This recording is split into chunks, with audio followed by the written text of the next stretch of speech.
Hello, good morning. My name is Ruth Slavid and I am chairing this PiP seminar, which RIBA Journal is running in association with Oscar Acoustics. I'm here to welcome you all today and I'm going to tell you a little bit first of all about how this is going to work. There's a couple of things. I'm going to introduce the speakers. Each speaker is going to speak and they're going to speak briefly and then we'll take some questions.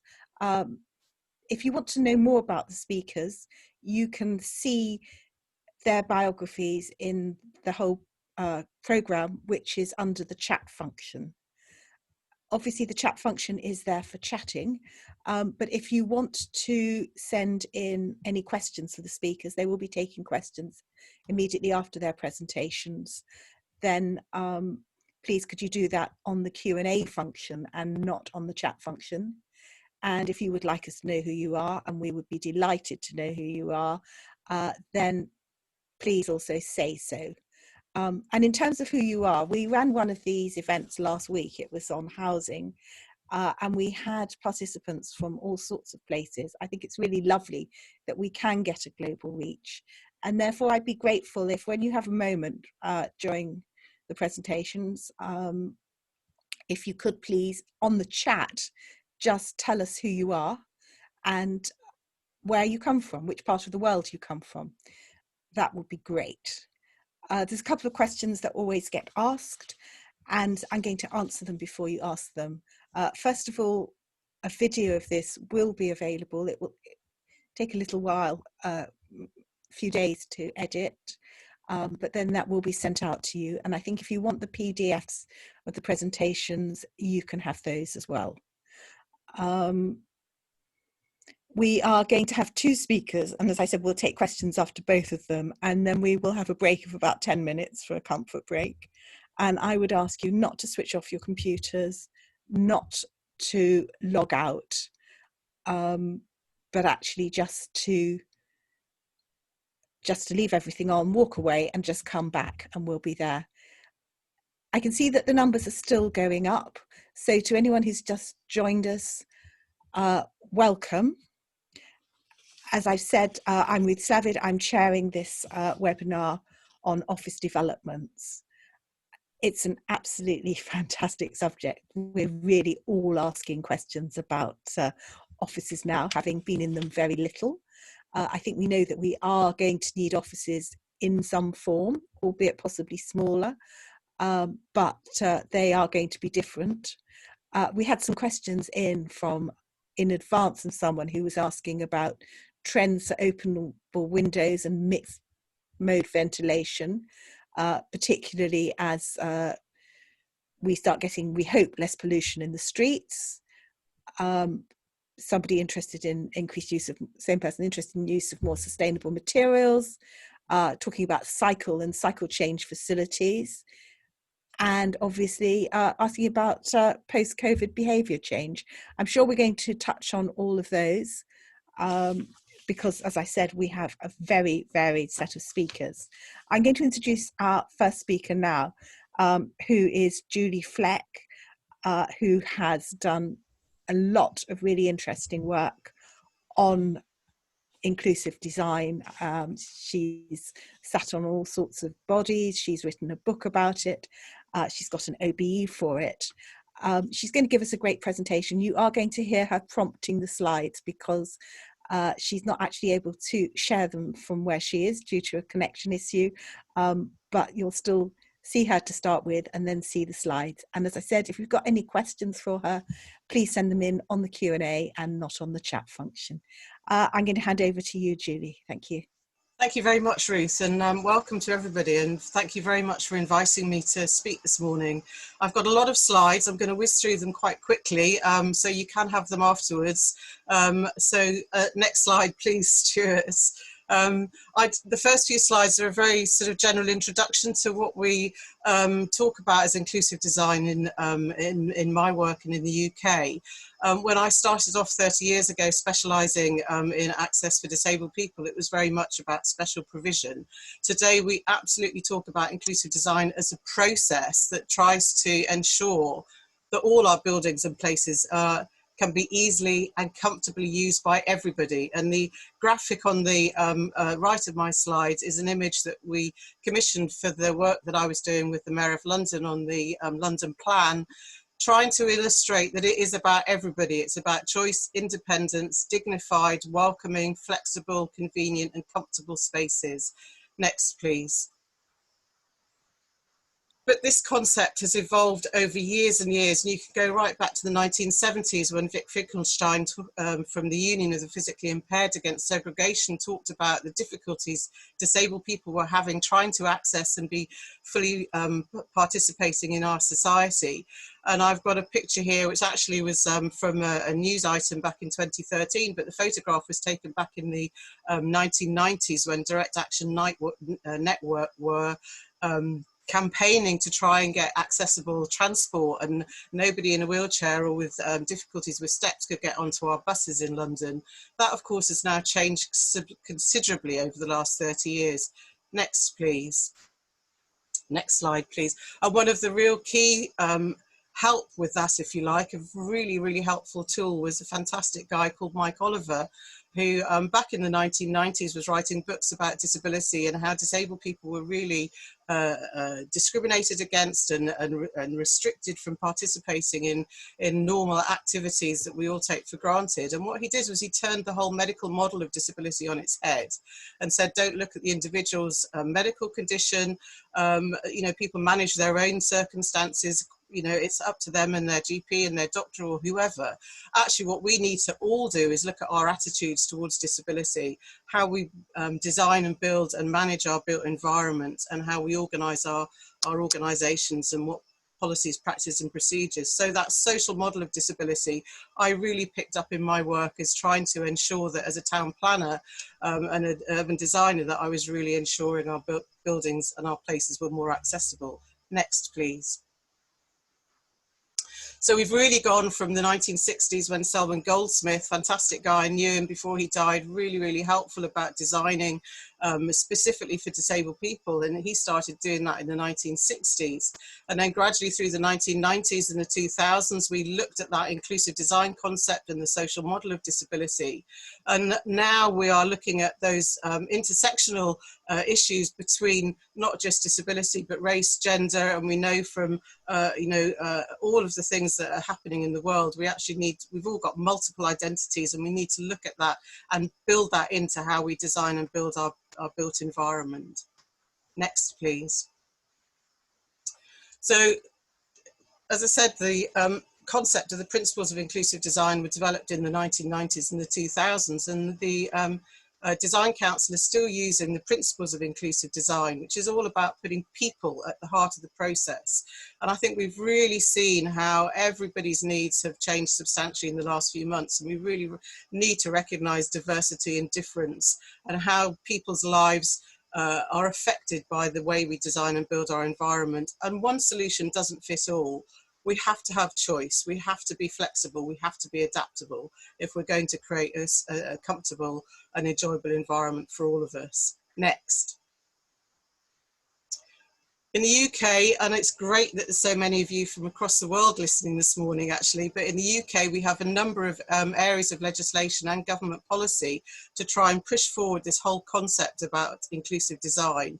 Obviously we've got the Equality Act, we had the Disability Discrimination back in 1995, which was absorbed into the Equality Act in 2010. We've had building regulations dealing specifically with access for disabled people since 1987. They've improved and expanded and got much better, although there's still an awful lot of work to do there because they are our safety net. They are only minimum standards. They are not best practice, and they don't necessarily prevent discrimination under the Equality Act. We have a lot of requirements under our Town and Country Planning Acts. We have a national planning policy framework and planning guidance, which all asks for places to be safe, inclusive and accessible. But even there, there's still scope to make a lot of improvements in how we actually implement and progress with that legislation and how we implement those policies. An awful lot of it is very easy. You know, I work for the Strategic Authority in London, the Greater London Authority. It's easy in a way to write policy and to write the guidance and things. It's much harder to actually ensure that all of that is implemented on the ground whenever we build. Next, please. Life is changing all of the time. You know, are we really responding to how society and how we all want to live? We know that in the UK, disabled people themselves have a spending power of over nearly £250 billion. So if you exclude one disabled person from your business, from your work, from participating, you are losing money, and it is a financial, there is a really strong business case there. Also, most people acquire their disability while they're at work, yet an awful lot of workplaces still are not designed to accommodate disabled people. And we know also that as we get older, and as you can see by my grey hair, I'm getting older, most of us want to keep working, and actually 2/3 of employment growth will be workers over the age of 65 in another 10 years. So we really need to be making inclusive design a design generator, not just a response to the legislation or the requirements of a planning policy or a building control requirement. We really do need to create, we really need to understand the consequences of a disabling environment if we are not building and designing for inclusive design.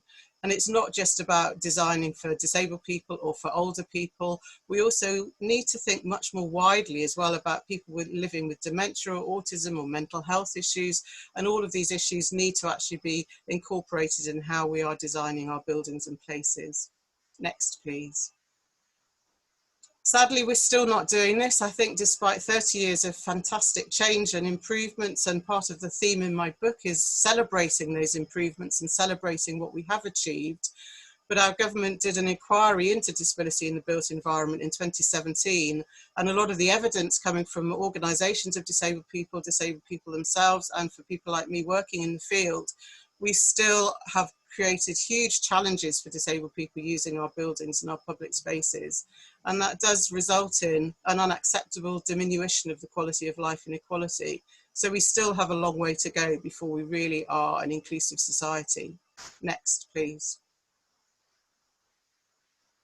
So in my book, I try to analyse what we're doing about this, and we've had the principles of inclusive design for at least 20 years, but we've been trying to challenge disability discrimination and promote equality for years and years, but we've not really managed to do that. And I think one of the things that I've been pushing for is the implementation of inclusive development process, really developing your whole concept of inclusive design at the very, very beginning of your design process. We want to achieve the highest standards of inclusion, not minimum standards, and recognise that buildings that are accessible have much greater value than buildings that are inaccessible or exclusive. Next slide, please.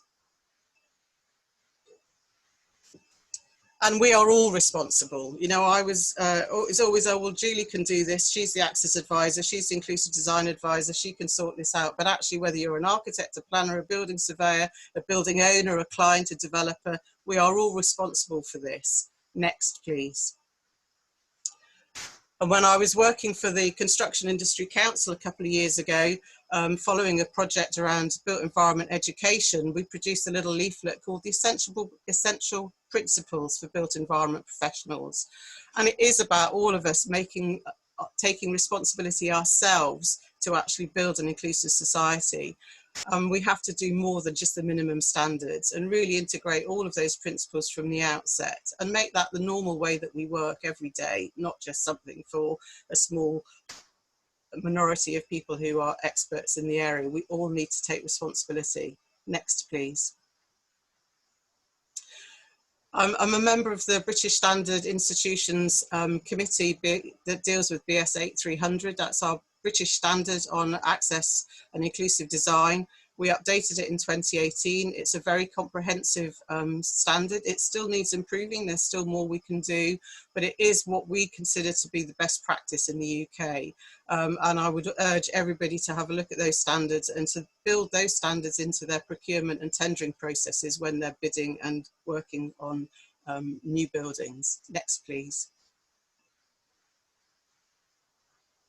So what we did with that British standard was we introduced this inclusive design strategy concept into the British standard. So it's really saying right from the very beginning, from your strategic vision right through project completion, inclusive design should be a theme that runs all the way through it. And actually talking to our last meeting, we were talking about the terrible tragedy at Grenfell and the means of escape and how we are dealing with fire. And we want this purple thread that goes running right through all of our concepts and all of our standards and all of our processes to really embed the whole inclusive design concept so that we do create accessible buildings. Next, please.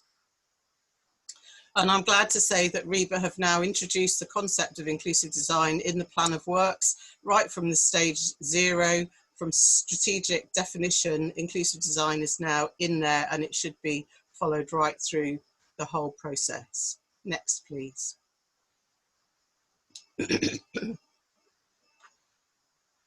You'll be pleased to know that my next few slides are photographs and there's still words because I'm a planner, not an architect, so it get very wordy. But I wanted to illustrate what I've been trying to say with a new office building that was built in London a few years ago, 5 Pancras Square in King's Cross. And it won the Construction Industry Council's Inclusive Environment Award in 2016. You can see from the photos, if I've got 2 photos there of the office building. It's just, in a way, it's an ordinary office block, but it has been designed to be accessible. It's Camden Council's headquarters. And if we go to the next slide, please. What I like about it is it's got automatic doors. They're curved sliding doors. You don't have to press a button to get into a side door. You can just walk straight through, whether you're with a guide dog, in a wheelchair, carrying stuff, with whatever. It's a very accessible automatic entrance doors with a level entrance. Next, please. When you go in, whether you go in at the office level or whether you go in at the lower level where the swimming pool and the gym and the leisure facilities are, it's a very open and very welcoming reception desk with a low counter. It's got an induction loop for people who are hard of hearing. There's plenty of space and it's very easy to see the staff, and it's very accessible for disabled staff as well as disabled customers. Next. What I really liked about this scheme is that Wybrow worked with the architects Bennett's to create this fantastic signage system. Every floor is colour coded, and when you're in the atrium, you come out of the lift, you can see the colours of each floor as well as large numbers of each floor. So a colleague of mine who used to work there, who's partially sighted, said she used to navigate the building using the colour system rather than the numbering system. So really very accessible signage and wayfinding system in the building. Next. And this goes through not just for the office part of the building, but through to the leisure facility downstairs where the gym and the swimming pool is. They've even got wheelchair accessible lockers, and the signage is pictorial as well as in text, so you can very easily find your way around. Next. They've also got a changing places WC. This is something increasingly we're asking for in particularly in large buildings and public buildings where people with profound and multiple disabilities can shower and change and catheterise. And they've got a changing places facility in that Camden Council's headquarters building in King's Cross. So next.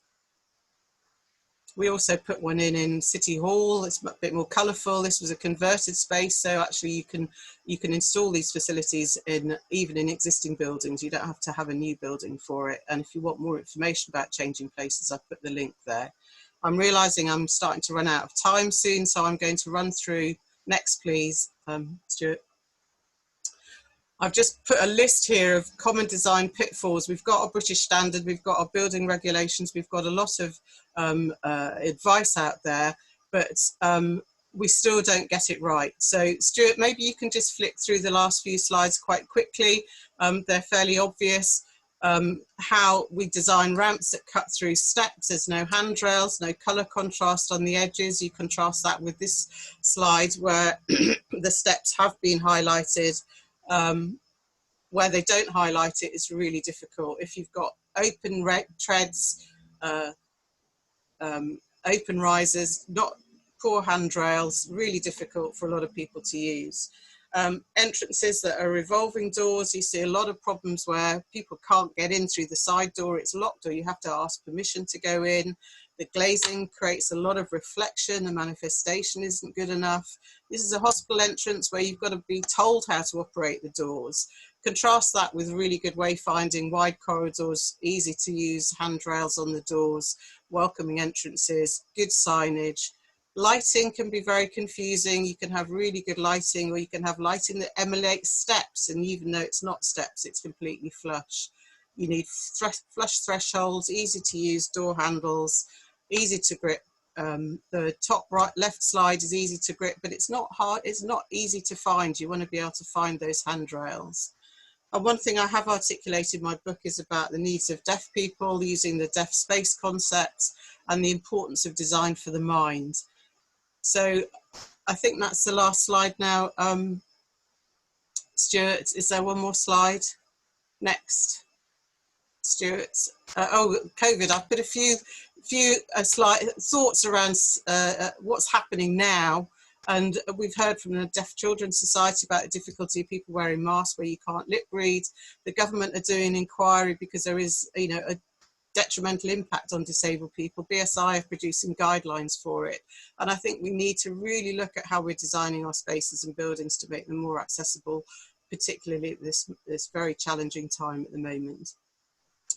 The only way to do that is by working directly with disabled people. I worked with all of these groups of people on various projects in London, and I can't stress enough how helpful and important it is to really engage directly with people. A few places for further information. There's a lot more advice in my book about this as well. Yeah, I think Ruth's looking at me, so I need to stop. There's my book. So yeah, happy to take any questions, and sorry it was a bit rushed, but I all seem to have so much to say. So thank you very much for listening. Well, I think you did have a lot to say. It was fascinating. And certainly you have run through a lot, and we've seen a lot of interesting information go past where people will be able to see the detail later when they can see the presentation or look at the slides. And I did get one question come in about halfway through saying, oh, could you give us some actual examples of buildings where things have been done well and worked? And of course, you went on and you showed us exactly that. You touched on the whole COVID, post-COVID environment. I just wonder if there's a danger that on the one hand, obviously there's not going to be a lot of money around. And on the other hand, I wonder whether employers, having discovered how many people can work at home, that you think there's a danger that people are going to say, well, you know, if our office isn't totally accessible, it's fine. You can work from home. Yeah, and actually I think for a lot of people, working from home has been fantastic because they haven't had to do the commute, they haven't had to deal with all of those issues about travelling, and actually if you've got a nice space at home, I'm very lucky, I'm in my little spare bedroom, so I've got the computer set up, but actually for an awful lot of people, being in their own homes is really challenging. If you're in a small flat with no outdoor space, with no greenery to look out onto, if you've got children that you're looking after and homeschooling, it can be very challenging. And also people won't necessarily have all the full equipment that you might get from being in your workplace. You know, you do need to have the absolute right equipment. You know, you need to have the right chair, the right computer, the right aids and adaptations. So employers will need to really use that access to work facility to get the right equipment for people at home. I think the most important thing is to make sure that people individually are getting what they need themselves, rather than making a blanket assumption that anybody with a disability, oh, will you work at home then? No, actually, everybody's different. We need to work with the individual and make sure that their particular needs are being met. Well, absolutely. And particularly because I think through working at home, you know, although a lot of people have embraced it, there's also a realization that one actually needs to get together sometimes. Absolutely. For the synergy of being together. And there may be a group of people who choose would prefer to work at home all the time, but it definitely has to be a choice, doesn't it? Absolutely. And I'm missing that social interaction. I mean, Yeah. That's really important as well. So we mustn't forget that. And the other thing I was going to ask you about briefly, I mean, there's obviously, and quite rightly, a big pressure towards retrofit and towards reusing existing buildings. I mean, having been to lots of architects' offices over the years who are often pioneers in this sort of reuse, you do see people who are in offices up 4 flights of stairs with a sort of dodgy lift, etc. And I wonder whether you think that valuable as the whole environmentally as the whole idea of reuse and retrofit is, there may actually be a sort of disadvantage in this.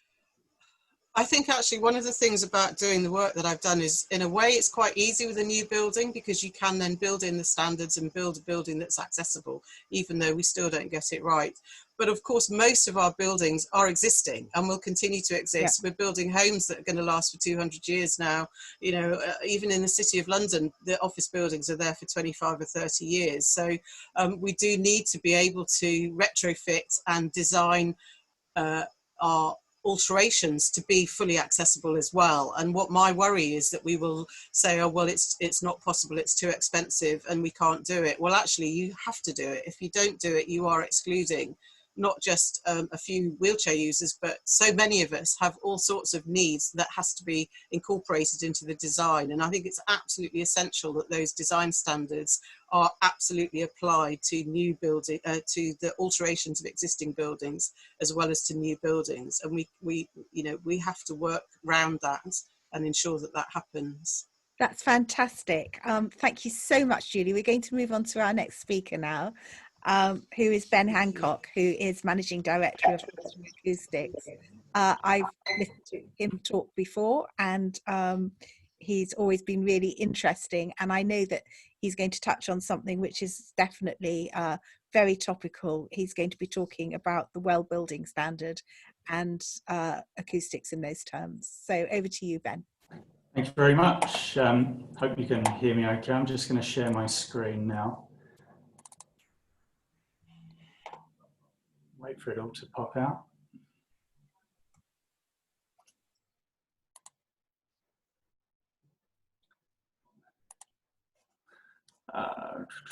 Where's it gone? Okay. So how's that? Can you see that okay? It's looking good. Excellent. Okay. Right. Hi, everyone. I'm Ben Hancock, Managing Director of Oscar Acoustics. We're a family-run company in its 42nd year. We specialise in spray-applied architectural acoustic finishes, from textured to the smoothest acoustic plaster available. I'm going to be discussing the serious effects on our health and well-being from excessive noise in general, but more importantly, the workplace. So first of all, let's start off with some startling facts. Noise pollution is a serious problem.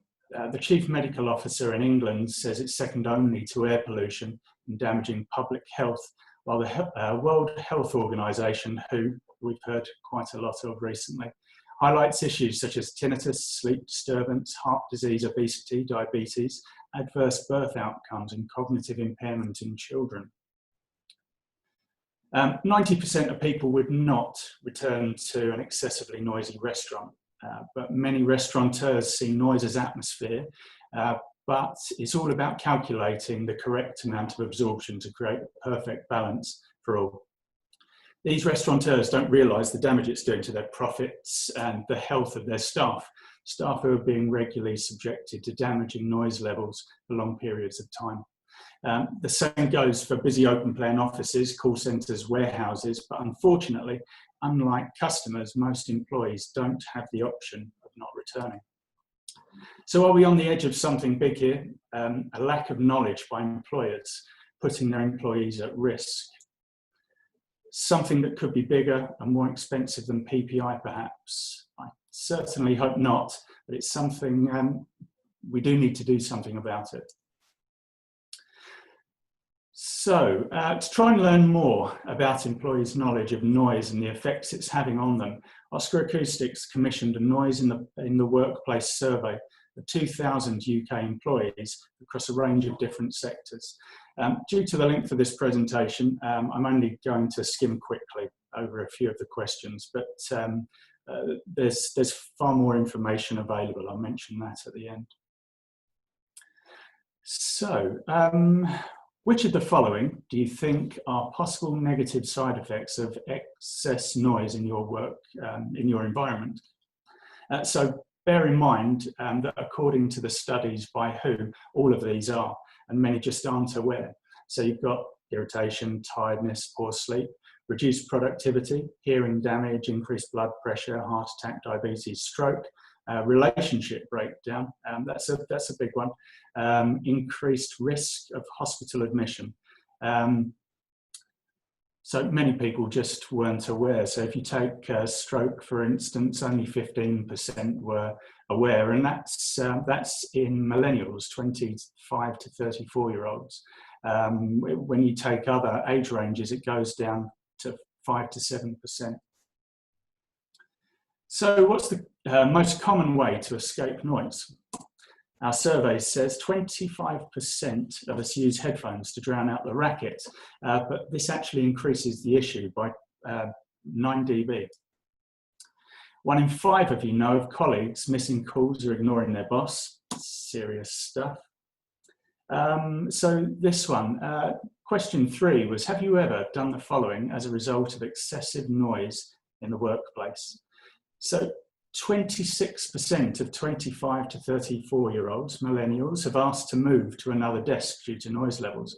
And that's compared to only 10% of 45 to 55s, and double the number of males compared to females as well, which is interesting. So the results are broadly similar for snapping at co-workers and even a superior as well. But this is where things start to get interesting. For passive-aggressive notes, you'll see sort of 5 down. It's those males between 25 and 34 years old again. The one that really blew me away was physical violence, though. You'll see a few down. You're more than 6 times more likely if you're male, and more than 10 times likely if you're 25 to 34 years old than if you were 18 to 24. Startling facts. It shows that if you're working in London, you're over 3.5 times more likely than anywhere else in the UK to leave passive-aggressive notes, and over 7 times more likely to resort to physical violence as a result of excessive noise. So not too sure what's going on in London. Maybe the tube journey has something to do with that. So given the negative effects on morale, productivity, health, employers are all over this, right?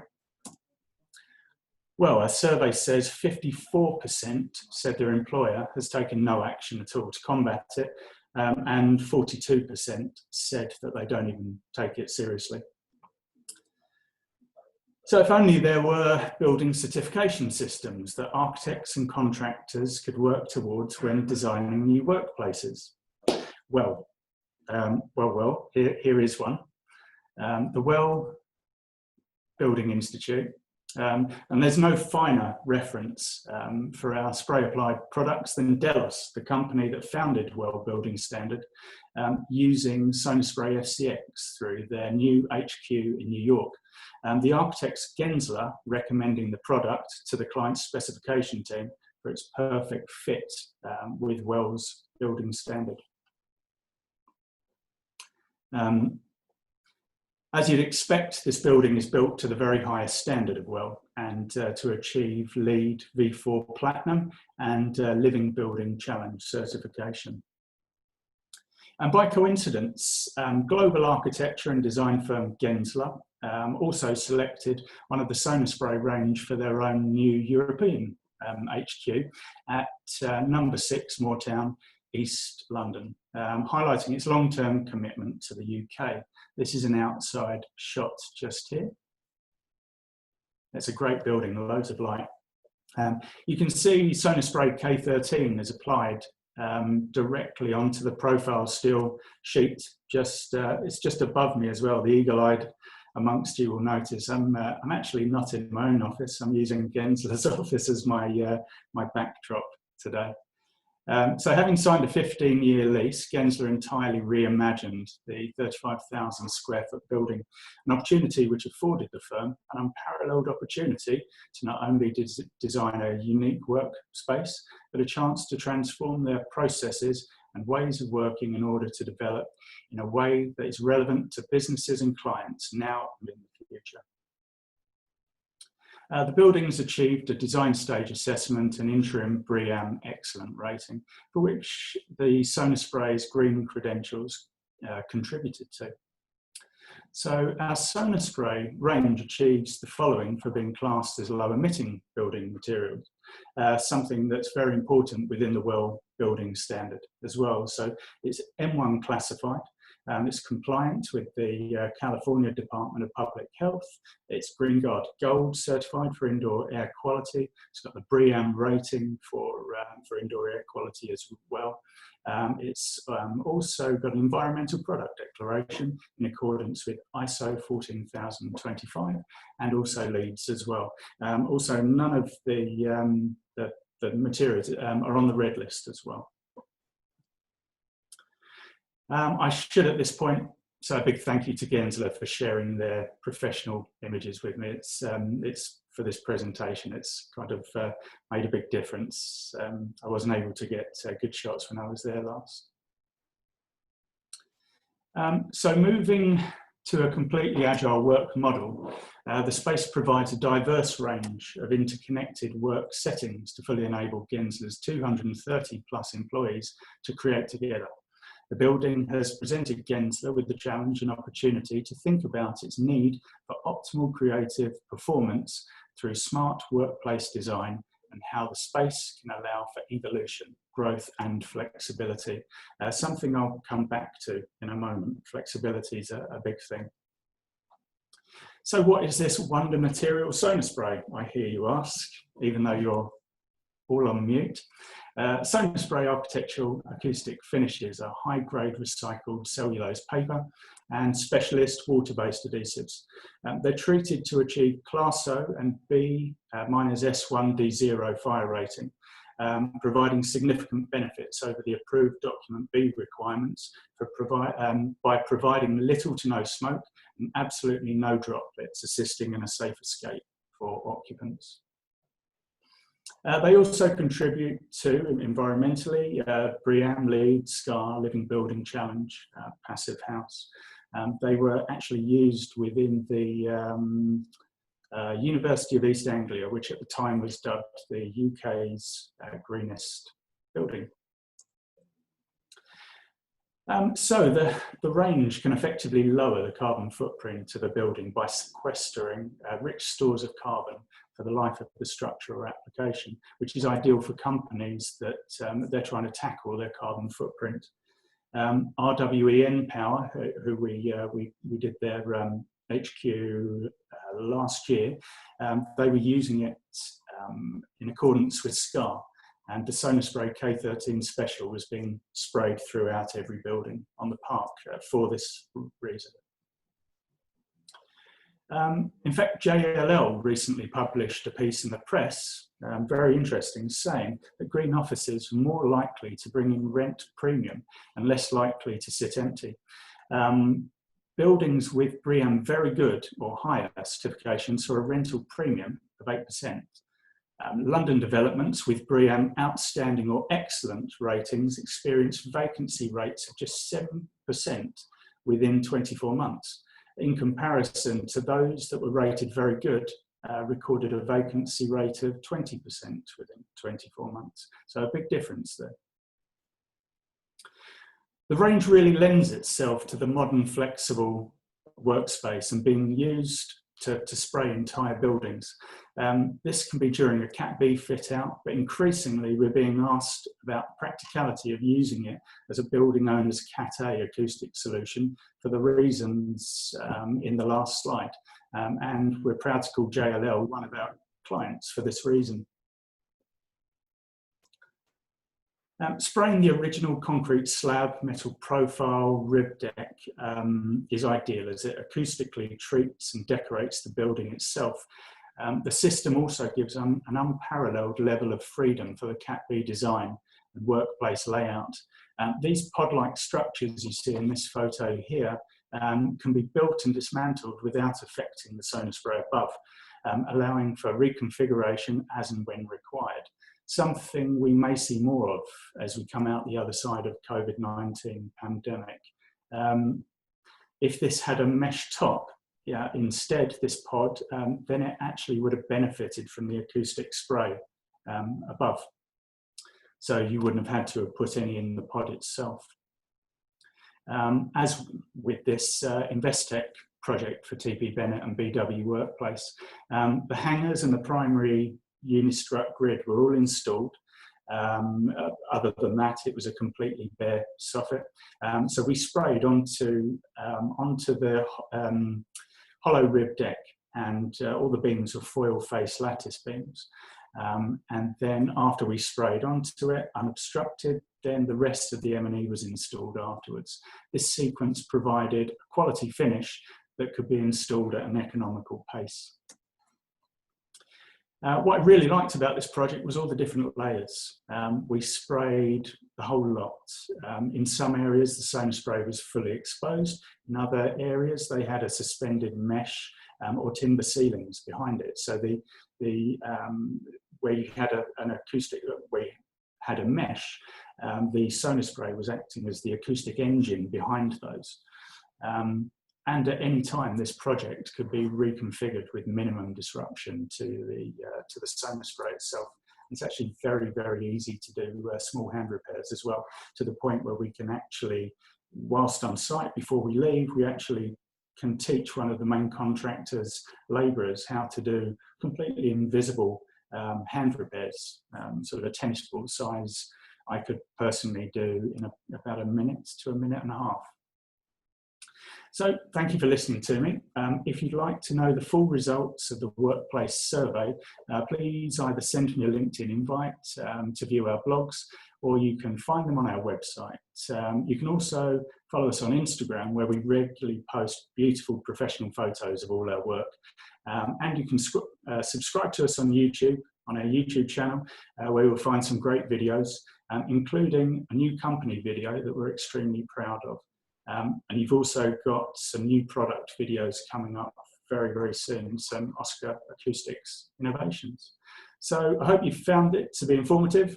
And if you take just one thing away from my talk today, please remember, when encountering a male millennial from London, just give them a little bit more space, and for pity's sake, keep the noise down. Thank you very much. Thank you so much. We've had some questions come in. One of them was sort of came in early and you've answered, which is about the composition of the material. Mm-hmm. But I've also had a question about whether or not, I'm going to ask you a couple of things and then I'll let you answer them together. Okay. Whether or not using this reduces the effect of the thermal mass of the underlying material. Another one is about, someone says, well, what are the technical acoustic features? It seems it reduces reverberation from surfaces. Is that right? Mm-hmm. Someone else has asked if it can double up as a fire-rated material for certain buildings. And then there's a question about you are kind of importing cellulose from the USA. Is this actually environmentally friendly? So would you just like to take those as one giant question? Okay, I jotted down three: thermal mass, fire rated from the USA, and the other one was... That's three, isn't it? Oh, sorry, thermal mass, fire rating from the USA, and also how does it actually work in terms of, is it reducing reverberation from surfaces? Yes, okay, right, okay. So taking that one first. Yes, what it's doing, so it's, we spray it onto the surface, and what's happening is the sound, very broadly, the sound is going into it. It's being turned from noise or sound energy into heat energy and kinetic energy, and it's kind of being dissipated. in that way. So that's how it reduces reverberation. If you are spraying onto, say, all our test data is spraying onto concrete, and that's worst case. If you're spraying onto something like hollow rib deck, then you've got a little bit more material depth over the ribs. So actually, more material depth gives you more low frequency absorption. So what we're able to do is actually reduce the material depth there. If you're spraying onto profile, like above me now in the Gensler offices, we're able to go even thinner, because if you're spraying, say for instance, 20 millimeters, but over a profile, when you get to the diagonal section of the profile, actually at this point, the material is a lot deeper than 20 millimeters. So we're able to, if somebody needs a Class A, what we're able to do is actually reduce that down to sort of 20 mil, even 16 mil in some cases, depending on how deep the profile is. Thermal mass, well, we have sprayed in sort of Boyd school buildings, and Boyd love concrete, and they've used it directly onto the concrete. They did the calculations and they were fine. The R value is 0.03 per millimeter for our product. Fire rating, it's Class O fire rated, but also it's got the European rating, which the approved document B needs now, and it significantly betters that. It's for a surface lining, so it's not classed as an incombustible material like a cementitious fire spray, something like that. So you wouldn't use it to coat your steelwork, if you like. And actually what we do is when we're spraying buildings where we come up to some steelwork, like above me there, what we do is we spray up to the flange of the steelwork and then we lever back slightly. And what that does is allows the flame to get to the intumescent paint. Our material is so good in a fire that what we'd actually be doing is we'd be stopping the surface of the intumescent paint from charring, which is what gives it its fire rating. And whilst it should be fine, they don't want to guarantee their product if we're kind of changing its performance in any way.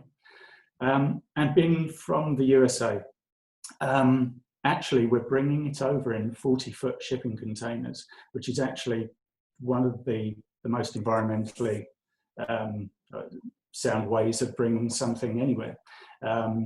So actually it's kind of carbon neutral by the time it gets to us, and then when it goes into the building, all these environmental features just make it even more green. I've got some stuff on this, but I'm sure you have. Thank you very much indeed. I threw a lot of questions at you in one go. I'm going to have to move on now, but thank you so much. And I would say, moving on, obviously we have had questions come in that we haven't had a chance to answer, but some of you are still asking questions in the chat facility. And although I picked one up there, really, please do ask your questions in the Q&A. So if you have any questions for our next speaker, make sure they go into the Q&A, not into the chat. But in chat, if you still haven't told us where you're from, we'd still love to know. So, okay, I'm going to move on to our next speaker, who is Philip Ellis, who is an architect associate at BDP. Obviously, you all know BDP. And he's got a lot of experience in the commercial sector and the mixed use sector, but he's going to be talking to us about one project in particular. So it's over to you. Hi everyone, welcome. Thank you to the RIBA for giving us this opportunity to present. Ruth, presumably you can see the screen, is that correct? Yes, I can. Right, brilliant, okay, thank you. I'm guessing one of the reasons we're here today is that last year Marion House was successful in achieving both the Regional Award and Sustainability Award for redevelopment in Leeds.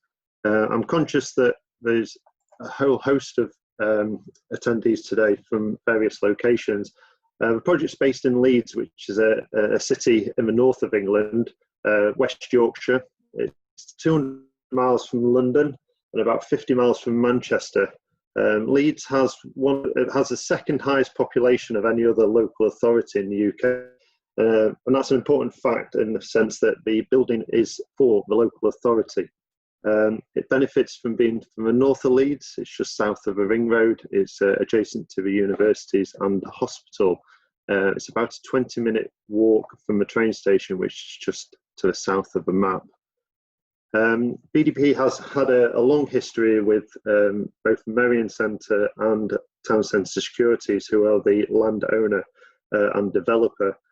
Back in 2005, we were successful in winning the master plan for the repositioning of Merrion Centre, which led to the opportunity to redevelop Town Centre House, which is on the estate, which is also the headquarters for Town Centre Securities assets management arm and development arm.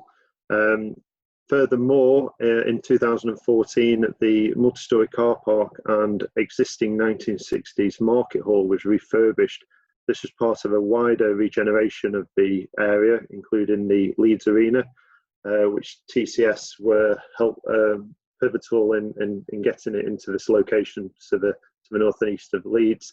Ironically, it replaced the School of Architecture. And just in the image on the right-hand side, you can see Marion House to the east of there. The Merrion Centre is the second largest building plot within Leeds, only second to the Leeds General Infirmary. It's a 1960s development.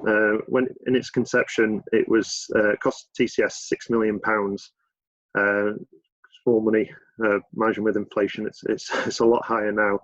It's a traditional mixed-use development. It's got a whole host of uses from retail, leisure, cinema, nightclub. Unfortunately, the cinema is no longer operational. It's got a car park, a food store, and a hotel.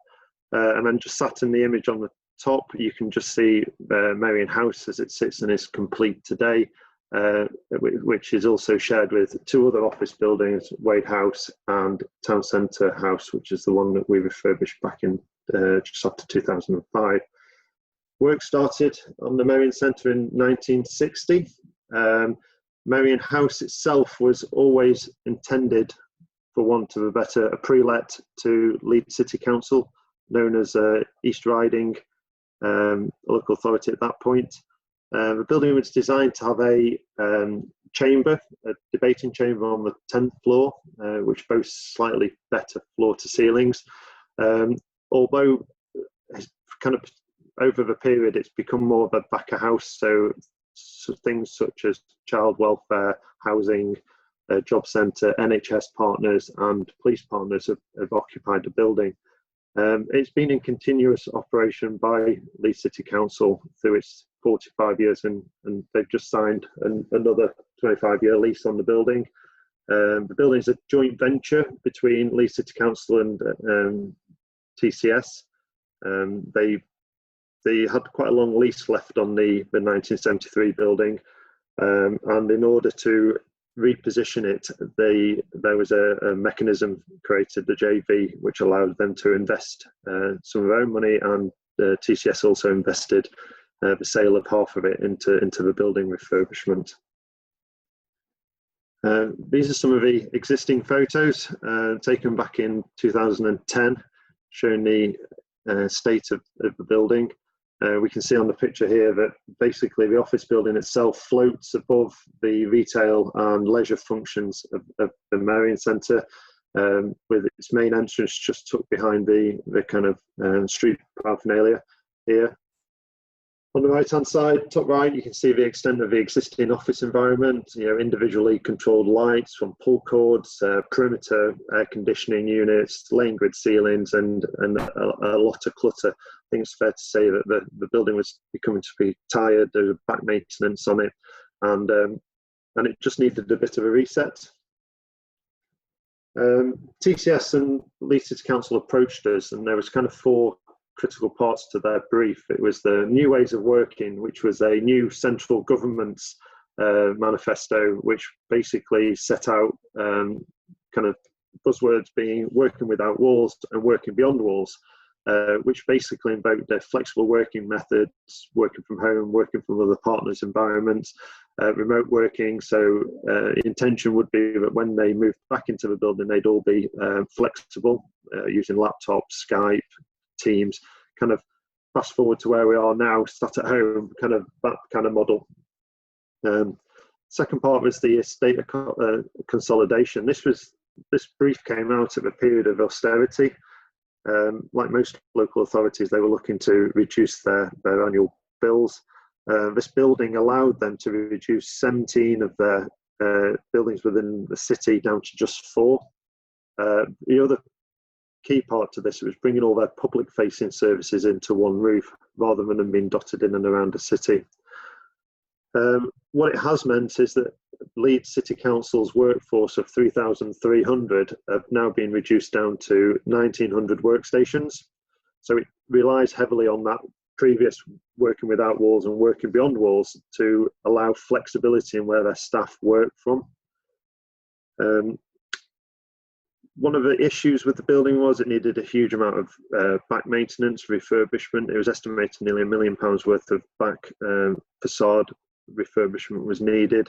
The BMU had fallen out of disrepair, fallen into disrepair, and things like windows had not been cleaned. The aspect of inside the offices was quite difficult, and that generally led to employees feeling unwelcomed in the building.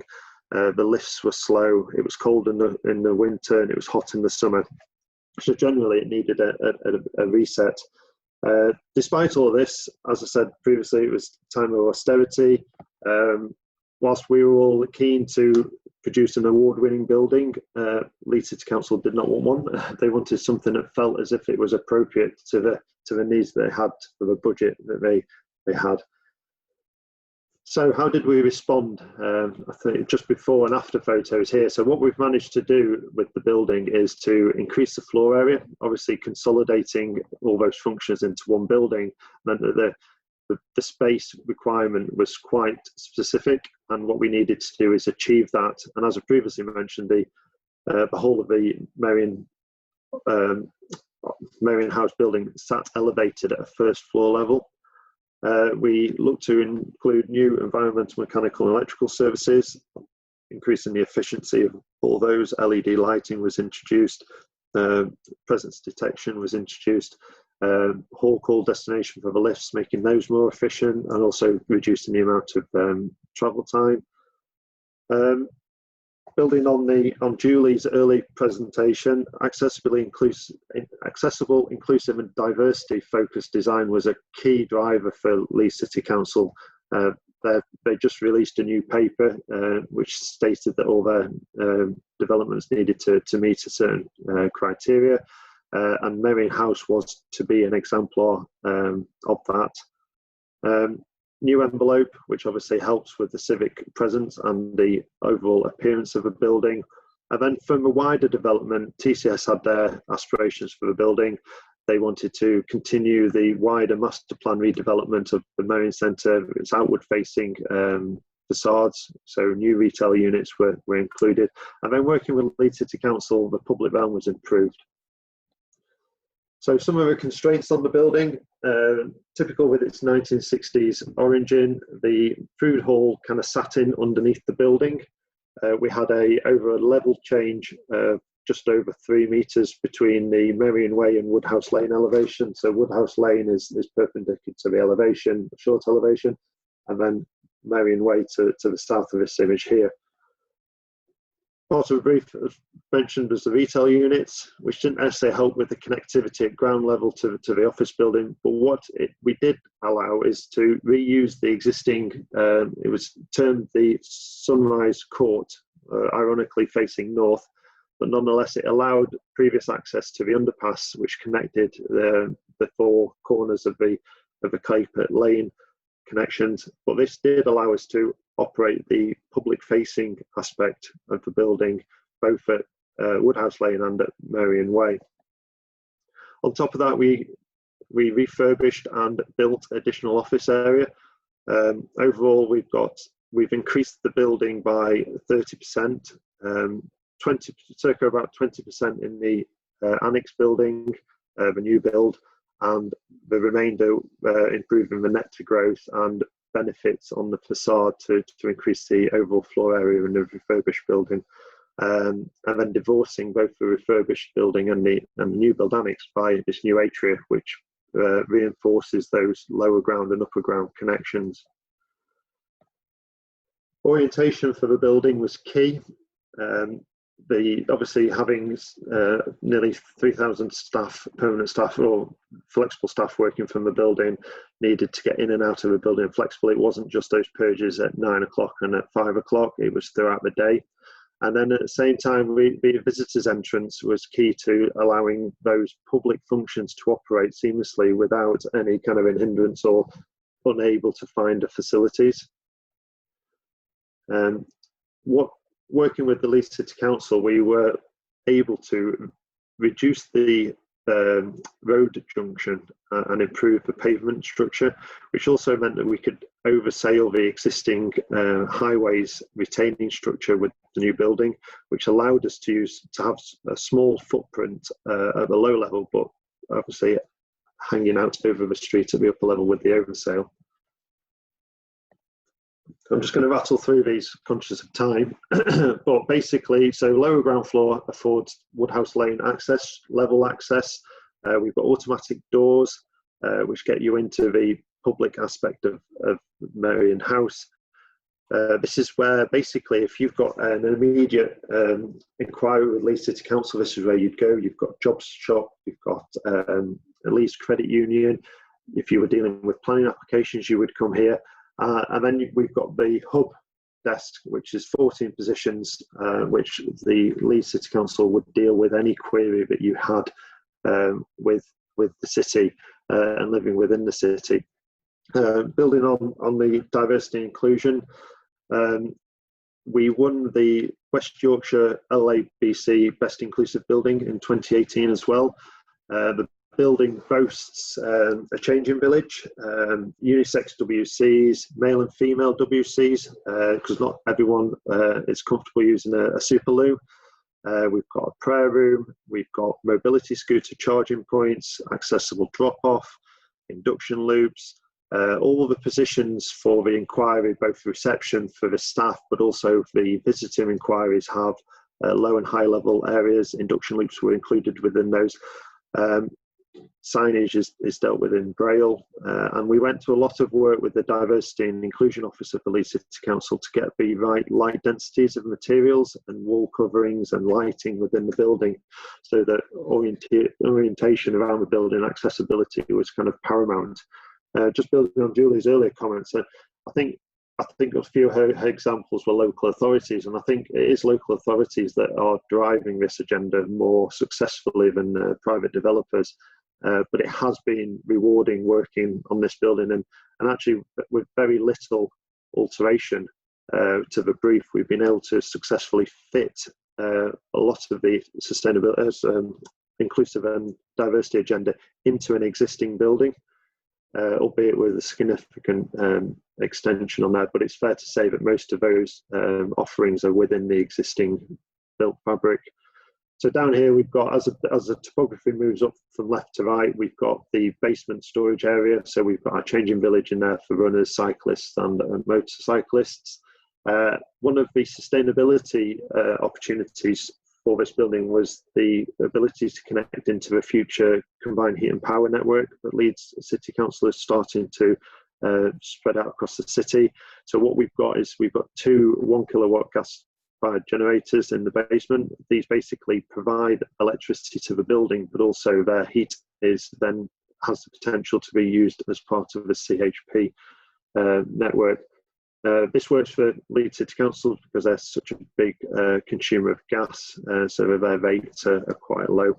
And we've got, if you noticed on one of the earlier photos, the extent of boxes sat in the storage area. We've now got a climate-controlled document storage area within the basement for archives for birth, deaths and registers. Moving up to the staff entrance, this is both shared with public and staff. The accessible drop-off is along Merrion Way.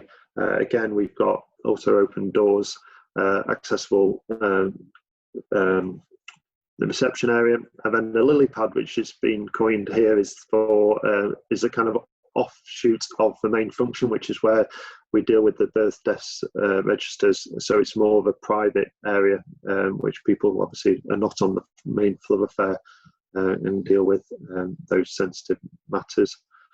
Off Merrion Way, we've got the cycle storage and the retail units activating Merrion Way, previously the old postage hall, so very little opportunity. And this is one of the areas where we got some of the area back. So this was an old Georgian Mall, part of a retail shopping centre. Sorry, I am going to interrupt you because we have got people I'm going to interrupt because we've got people wanting to ask questions, and I have let you overrun by a few minutes already. So okay.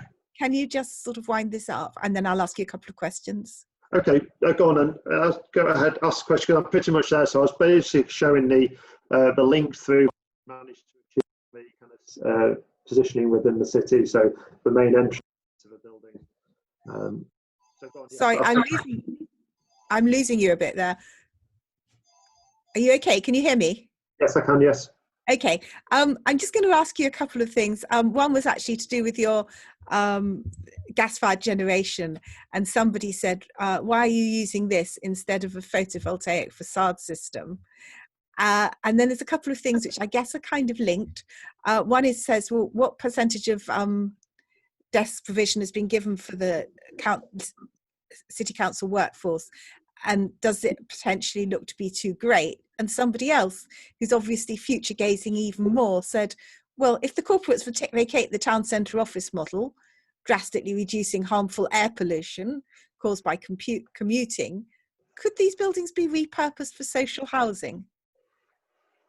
Okay, so I've got gas fired, I've got office desk proportions and commuting. Oh, well, okay. The commuting thing is basically, could this be repurposed as social housing if it's not needed at all anymore? Yes, so, well, so if I do them in reverse order, so interestingly enough, we've just been approached by Leeds City Council to look how they will reoccupy this building post-COVID. Yeah. Now, what they've got is they've got a big desire from their members to get back into a collaborative working environment. They feel that their staff are isolated, or a number of staff are isolated. Interesting, the call centre are quite happy working at home. They just dial in and they're dealing with one-to-one. But for the majority of their staff, they want to be back in collaborative, discussing the policies, the agendas that the city have. So whilst I appreciate probably the building could be reused as a residential function, I think the city is best serving its members when they are together. They are debating and deliberating those views. And that's kind of ties in with the office desk allowance as well.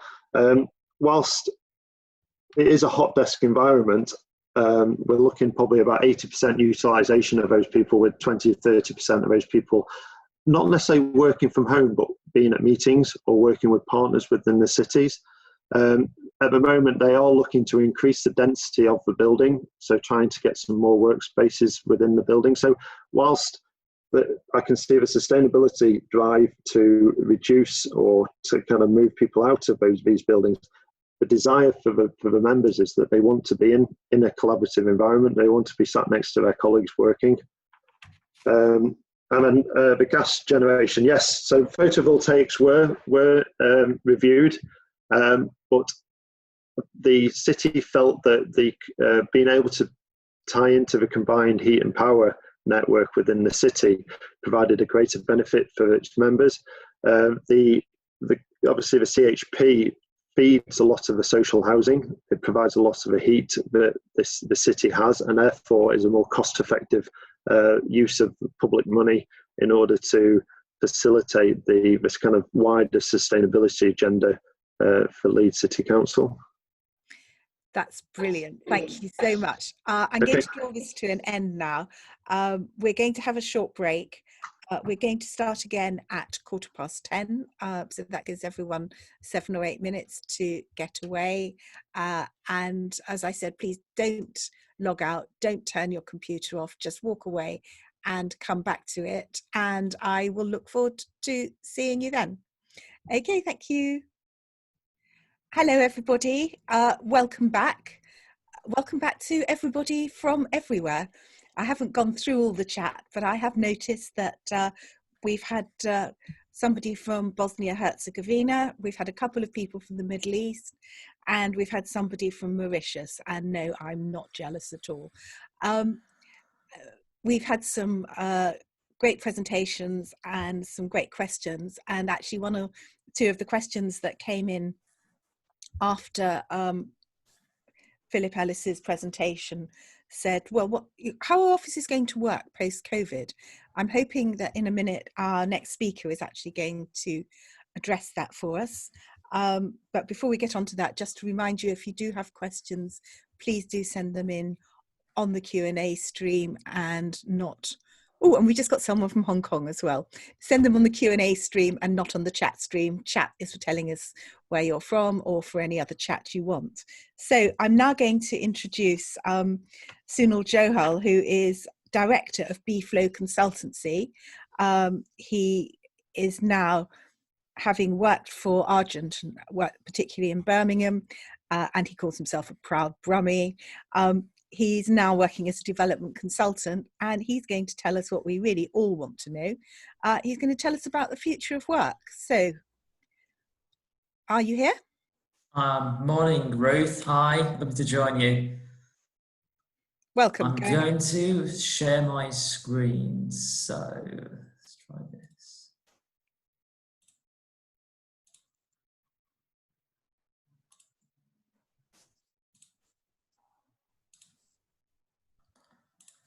Yeah, that looks great. How does that look? Does that look okay? Good. Brilliant. Okay, morning everybody. I'm sure you're all scattered around the globe. Future of workspace. So I'm going to start with a bit of a quote, which will hopefully give you a bit of time to reflect. You can't build a tribe purely on interests. You need a sense of place and belonging. And I want you all just to reflect and think about that just for a quick second. Now, we've all had to get used to working in a very different way over the last few months. The proportion of workers having to work from home has completely been accelerated by COVID-19, almost transformational. Some of the questions that have come out are, do we need as much office space? Do individuals need to commute into an office? Offices, let's not forget, have been the eco-hub for kind of cities for the last 50 years. And if these start to actually contract, what does that do for the wider economy? But what we have been calling offices today, haven't they just been simply the factories of the past? Now, the modern office emerged from the Industrial Revolution. Factories were formed so that everyone could come together to work and power the machines which were fixed on the premises. And offices were kind of formed as well to draw people into cities so that they could walk to their place of work, which meant companies migrated to where larger companies were set up, and these offices became the place where these companies could be managed. Offices were arranged in rows where, you know, they could be overseen by a central manager mirroring the production line of a factory floor. But historically, the rise of the knowledge economy has underlined the importance of business clusters in driving innovation and recruiting talented staff. These offices have played a crucial role in enabling this employment to take place and to also do so in a comfortable, productive and efficient environment. Now, we've seen how open plan offices were popularised in the 1980s as a scheme to almost lower real estate costs and break down divisions between teams. With fewer walls, and bosses can therefore claim that they're emphasising transparency and collaboration while maximising their square footage per employee. Despite the complaints that that sort of layout is actually distracting and noisy, hampers productivity, actually discourages in-person interaction. And the impacts of these sorts of layouts in light of COVID-19 will no doubt start to influence how workspace will be designed going forward. More prone to the virus maybe, less density going forward for sure. The cubicle farm, well, these obviously arrived as the economic growth created a swell in the number of middle managers. I suppose these workers were kind of too important to be given a desk, but not important enough to be given their own office and a window seat. And if you rewind the clock 20 years, we've seen the rise of the internet and a leap to a new form of communication, which has created something pretty profound, really, where we've almost realised now we can do things electronically, which also started to mean and has meant that everybody didn't have to be in the same place at once, which has only properly been realised until much later. Now, pre-COVID and the movement over the last few years anyway, with the acceleration of technology, we've seen workers become more mobile. Laptops, mobile phones, Wi-Fi, there's no need for cables, no need to be tied down essentially. Open plan, has been at the forefront of kind of workspace design of recent years, allowing workers to break out of the isolation of cubicles, interact and collaborate more freely in the workplace. You'll all be familiar of terms such as hot desking and co-working being the buzzwords of recent, and the increase in the number of freelancers has seen an increase in demand for part-time flexible office space with creative collaborative areas. Then I suppose this thing called COVID-19 landed.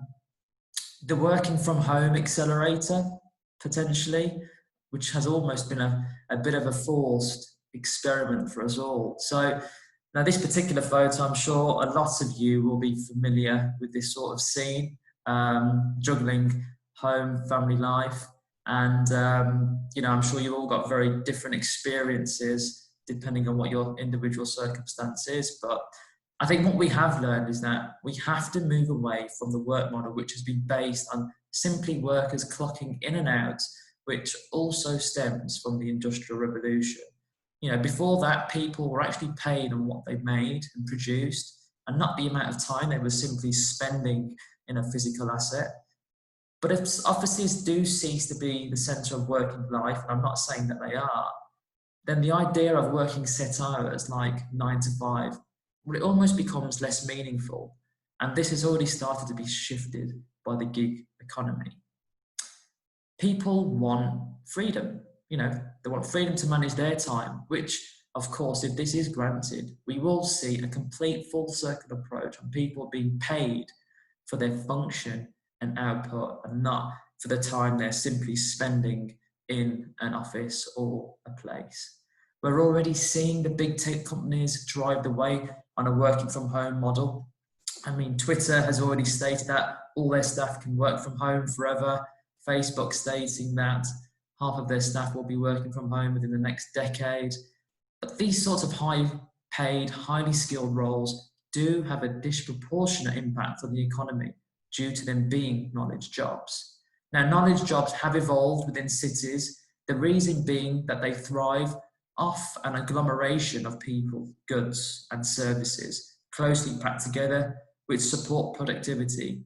This is the key to economic output. We mustn't forget this. Now, this is quite an interesting slide from the kind of State of Remote Report 2020, which has just recently been published.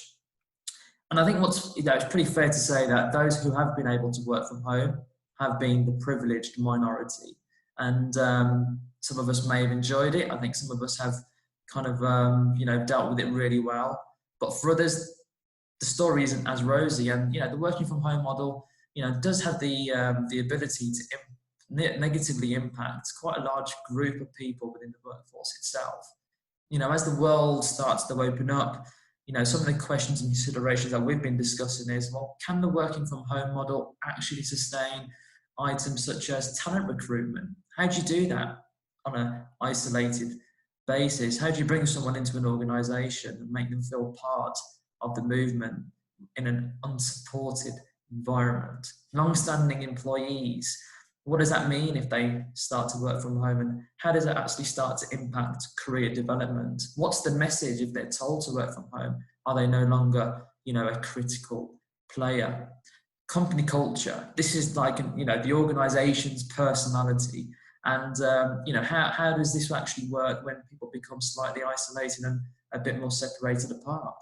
How do you actually nurture culture when you're potentially not able to get those key kind of individuals together singing off the same hymn sheet? Does anyone also actually move to a city to actually work from their one-bedroom apartment? One for consideration, I'd probably say no.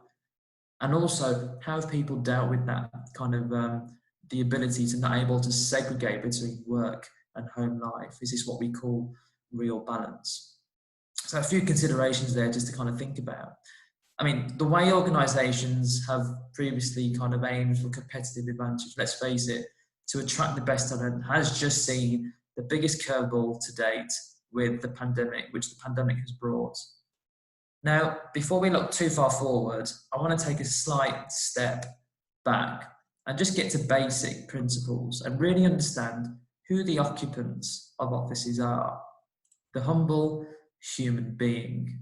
So the first humans, took the first steps they took were kind of, walking upright, and they started to use tools, started to learn to use and control fire. They, began to kind of gather together and start wandering around the landscape, going from food source to food source. Then they actually were faced with opportunity and indeed the competitive necessity of communicating with one another over just how they were going to handle this arrangement they had just hit upon. From there, they gained social intelligence, a psychological capacity of bondage and language. Everything that we do, and we just got to look around us, it's impossible to miss the importance of social interactions to human society. This forms the basis of our families, our governments, our global economy, and also our work tribes. Employees are simply human, so if you put them in a situation where they feel diminished, distracted, isolated, or disconnected, it simply impacts on output, health, and also growth. Now, we're moving into a time where, and Julie touched upon this briefly, that we're into a workforce which has, I think, up to 5 generations. And the number of young people moving into the workforce is absolutely huge. And the way they think will override how things have been done in the past, shaping their work habitat, whether that includes clarity on diversity and removing historic systemic cultural issues which couldn't previously be overcome. I actually think we're in a time of opportunity where we can actually create a new normal in workplace design. There's no comparison, there's no stigma of actually getting it wrong. Young workers want to create networks, friends, which will support them later in life. How do you do this if you're not together? The workspace cannot feel like a prison cell. It has to feel like a home from home, a creative hub which sparks and nurtures new ways of thinking. Now, before the Industrial Revolution, there was no working week, no 9 to 5, no fixed place of work. And thanks to the pandemic, this could be the way work emerges as we start to work through the lockdown, almost full circle. But what will remain key is that an organisation has a nucleus, which does form and kind of come forward as a sort of place. This will remain really important. What that place will look like will be very different, however, and the environment that will be attracted to will also be very different to what we've kind of known historically.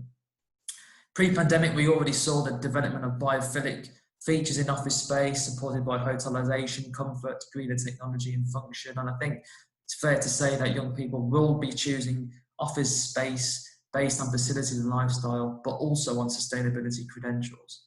The future generations will be much more demanding and much more questioning in terms of what employers will be doing to tackle climate change and how their workspace will contribute to this. We might even see contactless space, airborne fluid droplets are the main vector of transmission of COVID-19 and other types of diseases. But the second main vector are surfaces that are touch point in our physical structures where, these sort of viruses can reside for several days.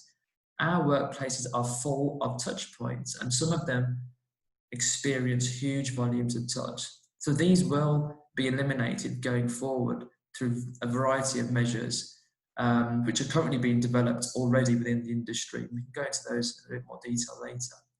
In the future, we could also see a creation of super-powered augmented workstations with multiple customizable screens in virtual reality, unbounded from the limits of physical monitors, almost connecting the actual main nucleus place with, with a more distant place where people might still be working slightly remotely. We've seen demos already from Microsoft HoloLens and the Magic Leap One headset. Facebook and Oculus have also shown off similar capabilities with features that would be integral when you're actually wearing something on your face while doing meaningful work, such as typing and reading, a complete extension, as I said, from the physical asset. But the biggest space where I think workspace will be pivoting towards in the immediate term and in the medium term deals with very basic human needs. Like going back to the point of who we actually are as a species and understanding real value and sustaining human capital. Value accrues to the fundamental needs individuals have. There is a need to self-actualize in their environment, needs for communication, shelter, belonging, safety. If you can build workspaces which leverage these in very imaginative ways, you have the ability to extract real value. Now, one binary need which we all need as workspace occupants is the need to be alive. So which is greater than the sum of all of its needs which sit underneath it? What's more powerful than an organization giving you a better life and better health? The best employers and workspace will become almost direct-to-consumer behemoths where they take the best staff and say to them, well, we're going to bring you into a workspace environment where we're going to genetically test you, manage you, and monitor you. We're going to test you regularly so that we can completely optimize your well-being, your physical condition and cognitive ability. We're going to work around any risks to chronic disease, which will help you edit out. And we're just going to manage that because we actually care about your health span. Your results and productivity will take care of themselves. Imagine if you could promise your work tribe extra 10 years on their lifespan. The workspace will support basic human physiology and not like sitting for 12 hours a day, this sedentary and stultification on how we work and think. The workplace really must facilitate this so people can better understand their performance, their cognitive ability moving forward. Keeping people healthy is the main function workspace needs to concentrate going forward, and the pandemic has simply accelerated this. So just to kind of conclude and wrap up, the office has been a fluid space, greatly influenced by the requirements of values, technology and the culture of its time, invented to solve a problem to bring as many people under one roof as possible. But today and now such needs are less relevant. In our times, it's important to create a space, a work platform that makes people feel happy, safe and also healthy. The office will no longer be given that term for long, and terms such as flow space and creation hubs will be more familiar to the next generation. So space where work is created will need to protect the health consciousness of its occupants, be a space which sinuously extends beyond the physical asset and also differentiated with environmental understanding. We can't forget we're all human and we will always need a sense of place and belonging. Thank you. Thank you very much indeed. And yeah, we all need a sense of place and belonging, and I think some people have really missed it. Somebody said the workspace is under the coconut tree and beach, and that's good. That's good. But I think one of the things that does come up, and I don't know whether this is something you've looked at, is you're talking about the sort of the caring employer. You're looking at the workspace that is tailored for the people working there. And presumably you're talking about people who are going to have a fairly lengthy relationship with that employer if the employer is going to make the investment to care about their health and well-being. Are there really going to be two kinds of employment? Because there's all that on one side, and on the other hand, you touched on the gig economy, which actually only the most optimistic people believe is flexibility and the ability to do what you want. For a lot of people, it's all about uncertainty and low wages. Absolutely, I think you're right, Ruth. I think that there's always two camps to this. I think, you know, the gig economy is kind of driven by a set of individuals who I think, you know, are quite quite ambitious in their ways, and that doesn't always suit the majority. I think when you look at employment and how organisations have been built over the last 150 years, you know, it very much has been all about, you know, creating and wanting to be part of a movement and being able to contribute towards a movement. And that's where, you know, I think, you know, some of the organisations that do have the best kind of talent retention and want to evolve businesses going forward, because let's face it, that comes down to, you know, the people within them. The more that they will, the more they invest in those particular employees early on, the more chance they actually have for those and the best staff really of being retained and working in that organisation, you know, for a longer period of time. So it's a very competitive market out there going forward. So the way to differentiate between employers and workspaces is going to be, you know, it's going to be very interesting. And I think the health, pivoting towards health and actual, you know, taking that long-term view on your employees' health is going to be at the forefront of especially the younger generation's mind, considering what we've just experienced. Thank you very much. I've had a couple more interesting questions coming in, which I'm not actually going to pose to you. I'm just going to put them out because I think they're almost interesting observations. And it says, you know, one says, love this presentation, but the optimized health side of things, surely that's a massive privacy issue. And someone else says, well, maybe the word office is no longer appropriate. And with a new name, it's no longer a building, but something fluid between human, tech, and AI. I mean, I think if I put those questions to you, in order to answer them properly, you probably need another 20 minutes, and even then, Yeah. And time is pressing. So I am going to move on to our last speaker. And we're going now to another case study. Obviously, you know, one of the great things about these PiP seminars is that we can look in various ways into the nitty gritty as well as looking up and beyond. And in this case, we've got Edward Williams, Managing Director of Edward Williams Architects, who's come with a sort of great pedigree before he set his practice up. He was with Hopkins leading projects, but he's going to be talking to us about some offices in Paddington, London. So over to you. Ruth, thank you very much. Can you see my screen there? It just says offices in Paddington. Offices in Paddington, perfect. Okay. Thank you very much. Good morning, everybody. Thank you for giving me the opportunity to take you through our project. I'm not sure that I'm going to be nearly as interesting as Sunil. We're talking about really quite a straightforward office building. I'm going to move fairly fast through the slides to give us an opportunity for a bit more time, questions at the end, and I can track back to any slide during questions if needs be. I'm going to talk about three strands really that we've tried to weave together for this project. Looking after the planet, making places for people, and delivering brief for a specific site and a client. Our sustainable approach, I suppose, relates to looking after the planet. The single biggest issue we have is that we have to look after it. And if we don't do that, nothing else matters. The advice we have is confusing. This diagram is a quick and dirty mind map, just of the top 4 items there, the RIBA 2030 Challenge, BREEAM, Architects Declare, and the UN Sustainable Goals. The problem about this is that conversations about looking after our planet too often splinter into special interests, and this creates a lack of focus and sometimes a false sense of achievement. Greta Thunberg summed this up very nicely. We have to stop emitting greenhouse gases as quickly and as forcefully as we can. That is the key element of what we need to do. And it all comes down to the numbers.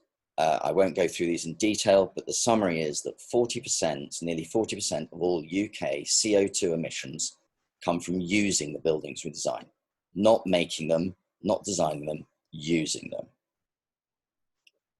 In the last 15 years, we've managed to reduce UK generation by 15%, and we have really essentially deleted coal power generation. So we're at 98% reduction over the last 15 years.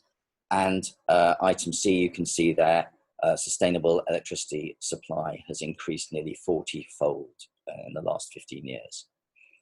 Zero greenhouse gas generation was 26% of the total 15 years ago, and it's now 58%.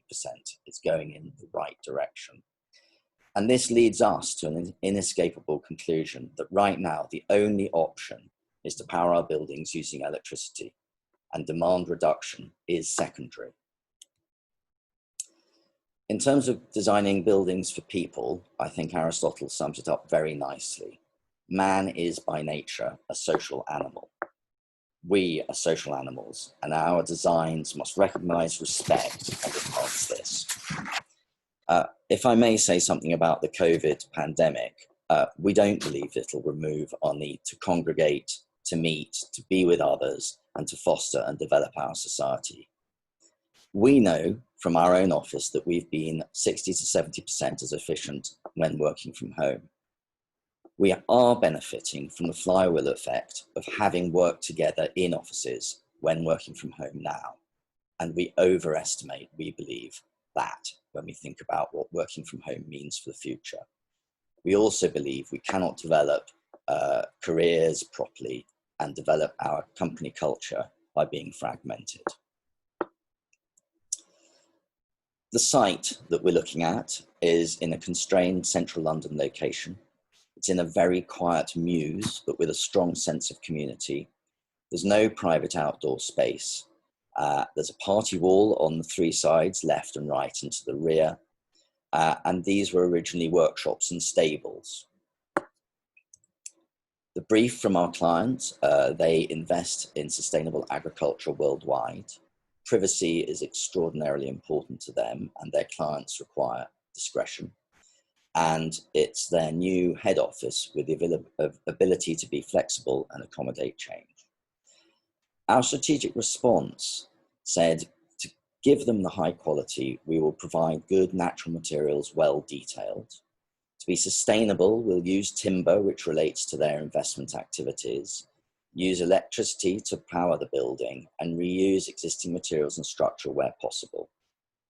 Flexibility with a clear plan, a modular layout, and a removable wall system, and sociable to encourage interaction with glazed offices or open plan spaces.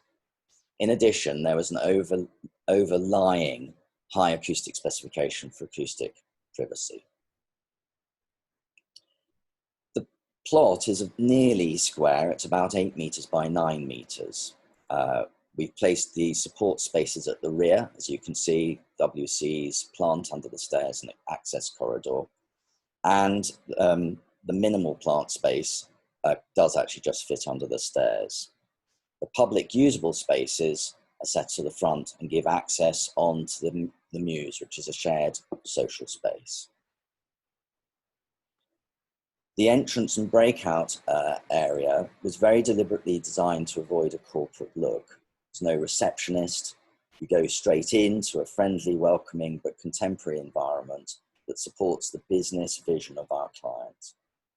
The retained top floor existing steel roof structure allowed us to add more at lower levels, and we exposed this and the new timber structural joists. 60-minute fire paint treatment and pressure impregnated Class O treatment for all timber, soffits and beams and wall linings were provided. The ground floor is a polished concrete floor with underfloor heating, and we have a full LED lighting system. The meeting room on the ground floor is nicely connected to the entrance, and it's possible to isolate this acoustically. The route to the rear stairs shows how we express the steel structure and its relationship to the existing retained brickwork structural walls. The first floor plan maintained the idea of a simple, efficient diagram layout with a timber floor and underfloor heating system throughout, and 3 offices at the front of the building with natural ventilation through the windows, and generous circulation and support space with the stair stepping in at this level to go up to the next floor to deal with the mansard roof above like this. And you can see how the high acoustic privacy glazed screens still allow a good level of visual connectivity on the right. The stair structure was deliberately honed down to create a lightweight design and enhance the sense of space. And this allows a maximum use of space in this constrained site, including actually underneath the stair itself. And you can tell that we're passionate about elegant detailing. We believe this is an essential part of delivering high quality design for clients. The top floor, the second floor, has a similar strategy with a stair arriving into a generous circulation and support space. And it was originally designed to be open plan. And the clients towards the end of the project decided to turn it into 3 offices as well as the first floor. And this is a view at the top of the stairs where again you can see into the offices very clearly. The section shows how we achieved a full natural ventilation solution with gley opening windows on both sides, front and back of the offices at every level. The only mechanical ventilation was to the WC area at the rear, which had no daylight. These support spaces we lined in English oak, and it provides a delight when people see them and use them. And backing out from the project, you can see how the fully openable ground floor facade allows for the client to borrow the Muse public space for their own use. Thank you very much. Thank you. That's a really beautiful project, and it was lovely to see it, and I see you go into it. A couple of questions that come in. Somebody said, I'm going to ask them all at the same time, I think. Okay. I'm testing your memory. Yeah, I can get a pen. Pressure impregnation is highly energy demanding. Why not use a borax-based treatment? Whoops, sorry. Yeah, just mute that. That. Ooh. The, so are you with us? Yes, I am. Oh, sorry, you're doing them all at the same time. Okay, no, yes. I'm not. I'm going to ask you that one quickly, and then I'll go on to the others. Pressure impregnation is an effective way of doing it. It does take some energy to do, and there are on the market some surface treatments that will also work. We ended up using a mixture of the two, and I think it's right. The industry is probably moving to the more advanced surface treatments that will give you the same effect, but at the time it wasn't available. Okay, that's great. Now I am going to put a couple together because somebody's asked what the energy use is per square meter. Someone else has asked, how critical do you consider reducing overall energy demand through fabric improvement when improving a retrofit office environment? And someone else asked how you achieve the U values to the external walls if you did nothing to the brick walls. So this was a retrofit, and so taking the last question first, we over insulated the roof, the new windows, and the solid walls, which weren't exposed to the outside. So we did provide the highest level of acoustic insulation we could, but we didn't do the external brick walls on the front. So if you think about it, most of the brickwork are to the two-party walls and are actually not external walls. Right. The first question was about energy consumption per square meter. The results are not in yet. We are looking at that. They are quite low because, of course, we have only an electric boiler for underfloor heating. There's no mechanical ventilation. And the LED lighting system, we do know, is coming into around 5% of a similar normal tungsten halogen or other type lighting system in terms of energy consumption. Well, everyone uses LED now, don't they? They do. And okay, I'm going to give you another question, which brings us almost full circle back to the beginning. Is there a lift? If not, it cannot be inclusive, can it? There isn't a lift. We designed it so that should the need transpire, they can use the ground floor meeting room as office space. So it's designed that that could be done. We looked at putting a lift in, and it simply didn't work in such a small plan footprint. Right. Okay. Well, I think there's, oh, hang on, there's another question about, oh yes. Sorry to be boring. I don't think this is boring. How is fire escape dealt with a kitchen on the ground floor directly off a 3-story open stair? So we used fire engineering principles and showed that through a detailed fire report, this was an acceptable fire exit process, fire escape process. The kitchen is actually a kitchenette, so they're not actually cooking meals or anything like that. They're boiling a cup of tea. So Right. it's not a full service kitchen. So in that sense, it's okay. And I'm going to end on a question which I suspect you might not want to answer. From James Howard, Development Director at Studio Hive. Excellent presentation, Edward, and fantastic project. What is the overall gross internal area and the cost of the project? The gross internal area is 210 square meters, and the cost of the project I can't say. I somehow thought that would have come in. Someone else, sorry, going back to the inclusive design, is saying inclined elevator could be incorporated for inclusivity. I'm guessing that's a cost issue, isn't it?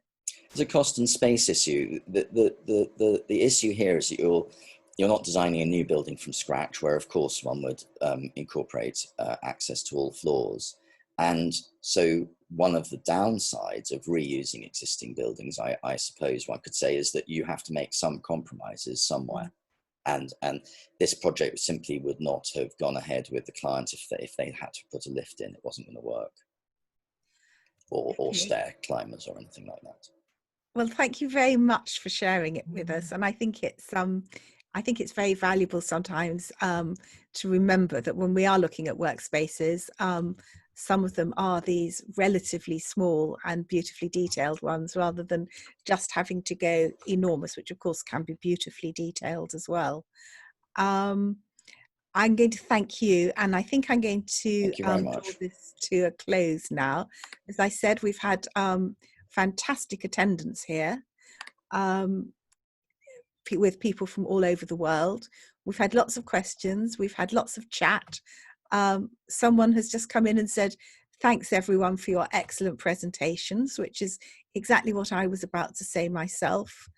There will be more of these events, and you will get notification about them, and you will also be sent, if you want to watch it, the recorded video, and I think the PowerPoint presentations as well. So all I can do now is thank you all for attending. I can't have a big hand for all our speakers, but I think just want to say thank you very much. Goodbye, enjoy the rest of your day, and I hope this has started it off in a good way. Thank you very much. Bye.